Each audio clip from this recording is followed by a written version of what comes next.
Ce samedi 31 octobre 2015, au siège de la Fédération nationale de basket, s'est tenue une assemblée générale ordinaire de la Ligue de basket de l'Estuaire. Étaient présents les responsables de clubs, les arbitres et quelques sympathisants. Après la vérification du quorum qui a été atteint, l'ordre du jour a été tout de suite adopté. Nous avons essayé de brosser toutes les difficultés que nous avons vécues et les perspectives aussi que nous allons avoir par rapport au devenir de notre discipline dans l'estuaire. Il faut préciser que depuis un bon bout de temps, la formation des jeunes n'est pas prise en compte.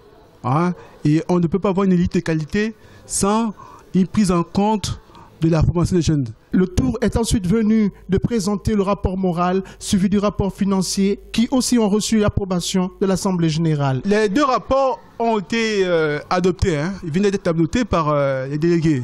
Il faut avouer que dans des conditions assez difficiles, on a réussi, n'est-ce pas, à terminer les championnats. Selon le président, ainsi à mi-parcours de son mandat, il était opportun de poser un diagnostic sans complaisance de la situation réelle du basket dans la province et proposer des solutions idoines afin qu'un triple objectif soit réalisé d'ici l'horizon 2025, c'est-à-dire faire du basketball le sport numéro 1 de la province.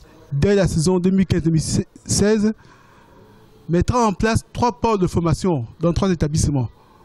Donc les joueurs de 10 à 13 ans, filles et garçons, seront regroupés pour suivre un entraînement de qualité afin que d'ici à l'horizon 2025, nous puissions avoir des joueurs de classe internationale.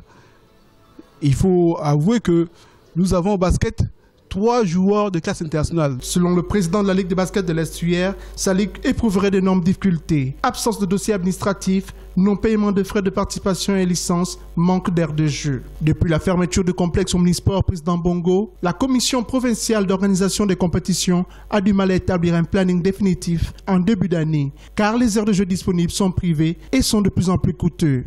C'était quand même des conditions difficiles. Il n'y a pas des installations à notre disposition. Donc il fallait nécessairement aller de gauche à droite pour pouvoir jouer. Et c'est un handicap majeur. Notons que la Ligue de basket de l'Estuaire, qui compte mieux s'organiser pour les échéances futures, est toujours en attente de la subvention promise par le ministère de la Jeunesse et des Sports.